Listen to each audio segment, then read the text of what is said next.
bóng mình. Đường nội thành đền xưa ai tàn phá, cầu Trang Tiên bạc màu loang dòng máu. Hương Giang ơi, thuyền neo bến không người qua đó. Một lần thôi nhưng còn mãi, và chiều nay không có em. Đường phố cũ chân mìn. Tôi là người khai hoang đi nhặt xác mình xác người, cho ruộng đồng xanh màu, cho nắng mới lên cao. Và người ơi xin chớ quên, người ơi xin chớ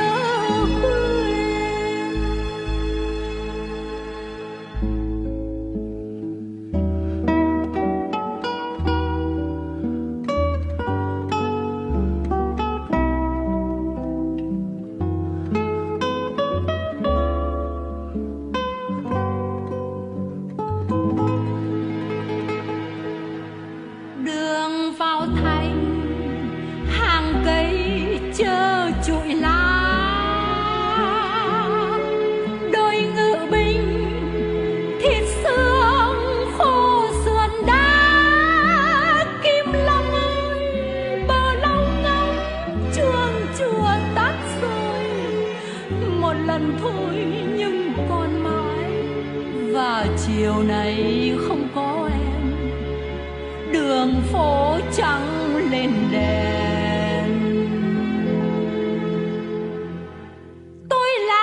Trong đêm mang ngọn đuốc về nội thành, xin làm người soi đường đi xóa hết đau thương.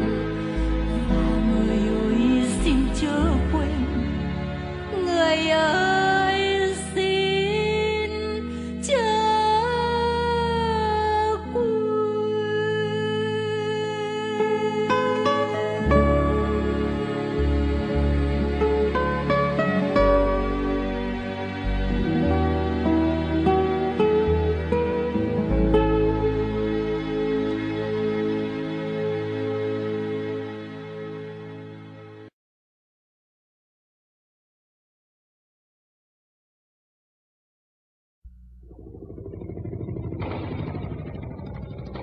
Military police got back into the compound of the $2.5 million embassy complex at dawn. Before that, a platoon of Viet Cong were in control. The communist raiders never got into the main chancery building. A handful of Marines had it locked and kept them out. But the raiders were everywhere else. By daylight, Tongan Boulevard, where the embassy is located, was a battleground. No one, unless identified, was allowed in the street. Get out, dude! Get back! An Australian military policeman was standing guard, firing warning shots to keep the street clear. The bodies of 2 American military policemen who died as they tried to assault the compound lay near their jeep across the boulevard. This is where the Viet Cong raiders broke in. They'd sneaked up and blasted a hole in the reinforced concrete fence surrounding the compound. They had the big embassy wall to protect them. They were inside before anyone knew it. But none of the raiders lived to tell of their exploit. By 8 o'clock, 5 hours after they first broke in, almost all of them were dead. All in civilian clothes, they'd been armed with American M16 rifles and also rocket launchers and rockets. They had explosives, their purpose apparently to destroy the embassy. In that purpose, they did not succeed. A villa on the embassy grounds was the residence of the mission coordinator, George Jacobson. He was trapped there on the 2nd floor. American soldiers tossed him weapons to defend himself. Later, when it was all over, Jacobson told what had happened. What could you see from your window? Were the VC in the buildings? No, I did not see any VC in the building, except that I knew that there was at least one VC in my house. I knew that he was on the bottom floor of my house. You had quite an escape at the very end. How did that happen? Well, they put riot gas into the bottom floors of my house, which, of course, would drive whoever was down below up top where I was. They had thrown me a pistol about 10 minutes before this occurred. And with all the luck that I've had all of my life, I got him before he got me. With the I'm pistol, sorry. And he had what? An M16. And you got him. The commanding general, William Westmoreland, described the embassy attack as a Viet Cong defeat. General, how would you assess yesterday's activities and today's? What is the enemy doing? Are these major attacks or... That's EOD setting off a couple of M79 duds, I believe. General, how would you assess the enemy's purposes yesterday and today? The enemy very deceitfully has taken advantage of the Tet truce in order to create maximum consternation within South Vietnam, particularly in the populated areas. In my opinion, this is diversionary to his main effort, which he had planned to take place in Quang Tri province, from Laos toward Khe Sanh and across the demilitarized zone. This attack has not yet materialized. His schedule has probably been thrown off balance because of our very effective airstrikes. Now, yesterday, the enemy exposed himself by virtue of this strategy, and he suffered great casualties. Other battles were raging in the streets of Saigon, one not far from the presidential palace. An attack on the palace itself had been driven back. The enemy had been planning the Tet offensive for the past 6 months. Almost 100 tons of military supplies had been moved into the region around Saigon. The Viet Cong had chosen a number of strategic targets. Don Webster described the battle for one of them. This is the main Vietnamese language radio station in Saigon, and right now there are an undisclosed number of VC inside occupying the station. They are not broadcasting on the air, and they're surrounded by South Vietnamese troops, and they're pinned down inside. We think they're going to be throwing tear gas any moment now to try to get them out that way. There's been a lot of shooting out the windows from inside, up on the second floor.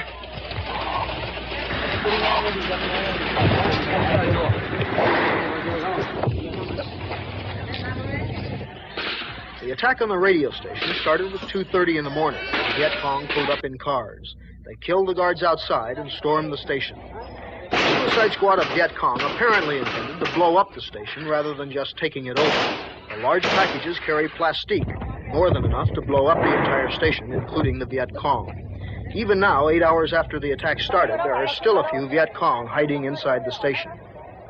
One by one, the VC are located and killed, and their bodies are unceremoniously dragged outside and down the street. The communists did not succeed in broadcasting from the station, but they did destroy much of its equipment before they were killed or captured.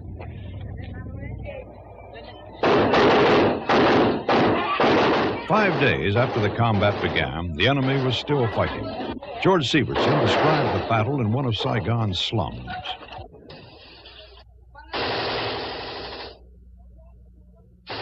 This neighborhood is called Ban Kur, or the chessboard, because of the maze of alleys and passageways.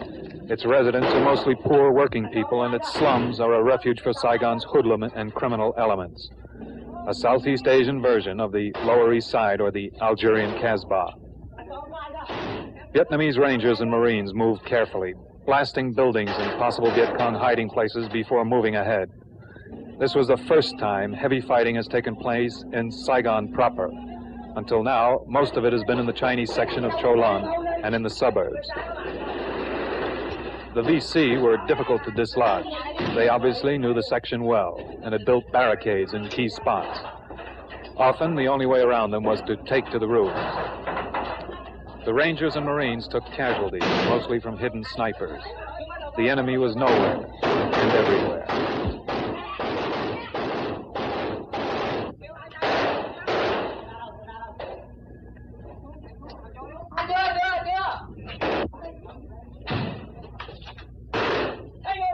As soon as a section had been cleared, more terror-stricken civilians scurried out of their homes, thousands of them fleeing from the bullets and explosives, and even more dangerous, a fire that began to rage out of control. Residents in nearby buildings began dragging their most precious possessions out of their shops and homes. Saigon's water supply system is operating only at 70% of normal, so fires are a serious menace. For these people, many of them who fled the war from outlying villages, this is the cruelest blow. The curfew has kept them from making a living. Food prices have tripled since the fighting began a week ago, and now their homes are being destroyed.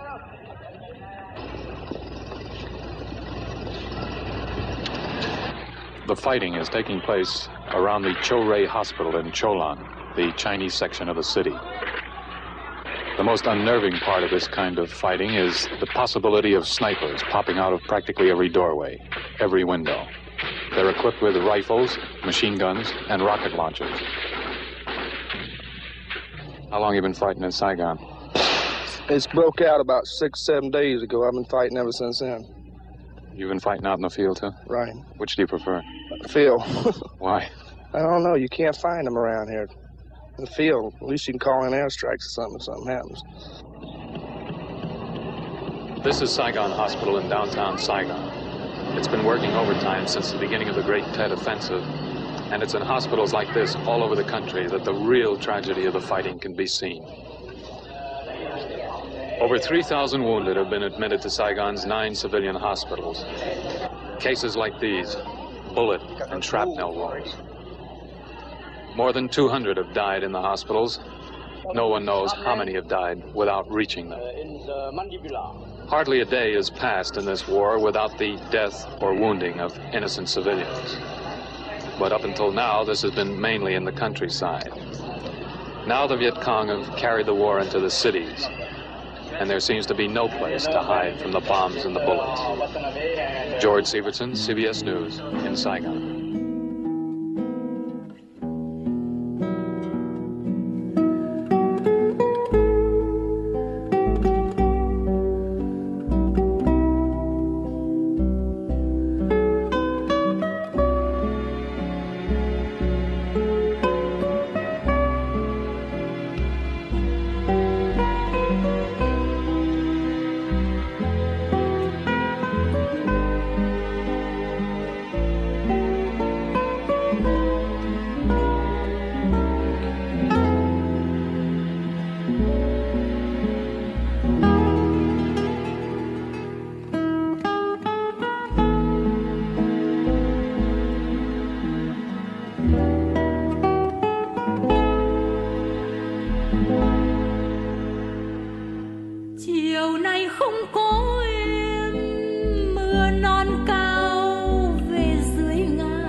một lần thôi nhưng còn mãi. Và chiều nay không có em, đường phố trắng lên đèn.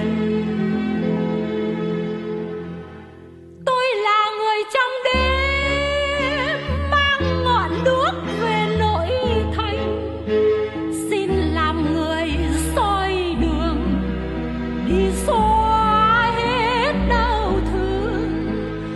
Và người ơi xin chớ quên, người ơi xin chớ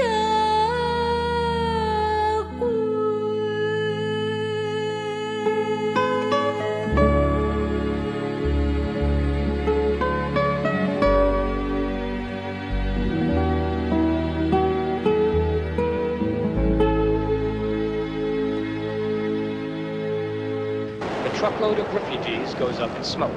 Women, children, babies. Some are dead, some are not dead. By evening, government spokesmen are saying another grand victory has been won in Pine Fruit Province. The situation is once again stabilized. But there will be more fighting and more words. There's nothing left to say about this war. There's just nothing left to say.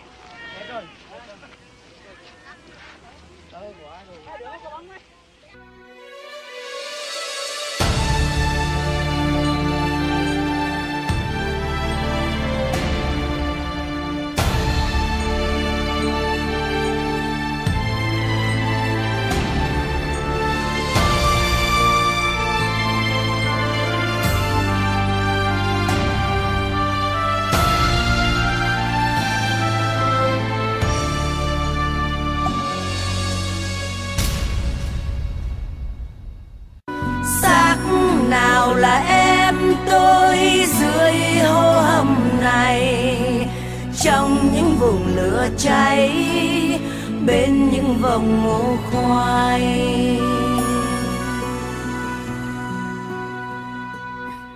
Xác người nằm trôi sông phơi trên ruộng đồng, trên nóc nhà thành phố, trên những đường quanh co. Xác người nằm bơ vơ dưới mái hiên chùa, trong giáo đường thành phố, trên thềm nhà hoang vu. Mùa xuân ơi, xác nuôi thơm cho đất ruộng cày. Việt Nam ơi, xác thêm hơi cho đất ngày mai. Đường đi tới dù trông gai, thì quanh đây đã có người. Xác người nằm quanh đây trong mưa lạnh này, bên xác người già yếu có xác còn thơ ngây. Xác nào là em tôi dưới hố hầm này, trong những vùng lửa cháy, bên những vòng ngô khoai. Trong những vùng lửa cháy, bên những vòng ngô khoai.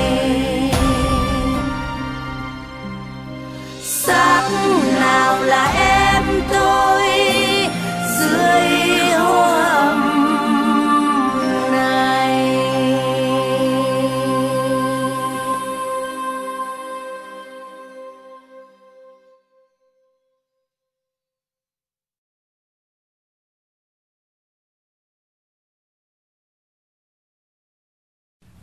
Cùng một lúc với những bản tình ca của Trịnh Công Sơn là những bài hát da vàng. Anh Sơn viết đã lâu. Tôi nghĩ là anh viết khoảng năm 65. Và cùng với anh có rất nhiều nhạc sĩ viết những cái bài hát về chiến tranh Việt Nam. Vì đó là lúc chiến tranh bắt đầu leo thang ở Việt Nam. Tôi rất yêu những bài hát này. Tại vì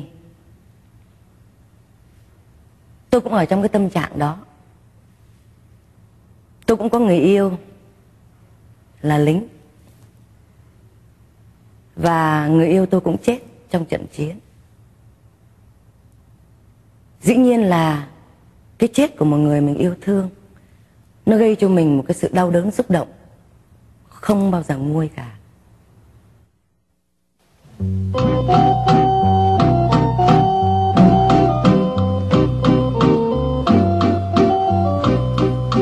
Chiều đi lên đồi cao hát trên những xác người. Tôi đã thấy trên con đường người ta bồng bế nhau chạy trốn. Chiều đi lên đồi cao hát trên những xác người.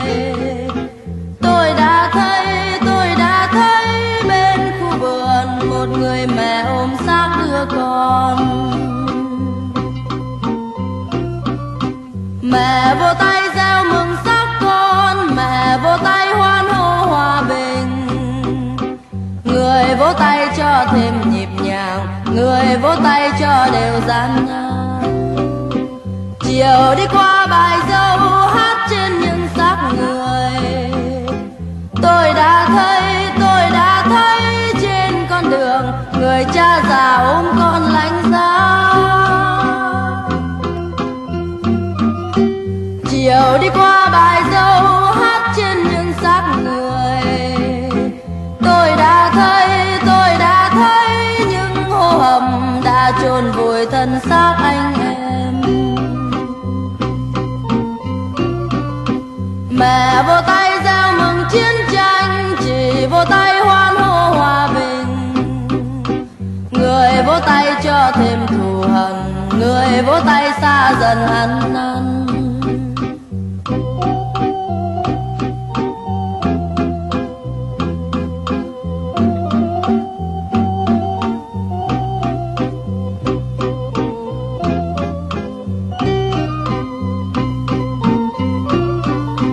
Chiều đi lên đồi cao hát trên những xác người. Tôi đã thấy trên con đường người ta bồng bế nhau chạy trốn. Chiều đi lên đồi cao hát trên những xác người. Tôi đã thấy bên khu vườn một người mẹ ôm xác đứa con. Mẹ vô tay gieo mừng xác con, mẹ vô tay hoan hô hòa bình. Người vỗ tay cho thêm nhịp nhàng, người vỗ tay cho đều gian nan. Chiều đi qua bài dâu hát trên những xác người. Tôi đã thấy trên con đường người cha già ôm con lạnh giá. Chiều đi qua bài dâu hát trên những xác người. Tôi đã thấy những hô hầm đã chôn vùi thân xác anh em. Mẹ vô tay gieo mừng chiến tranh, chỉ vô tay hoan hô hòa bình.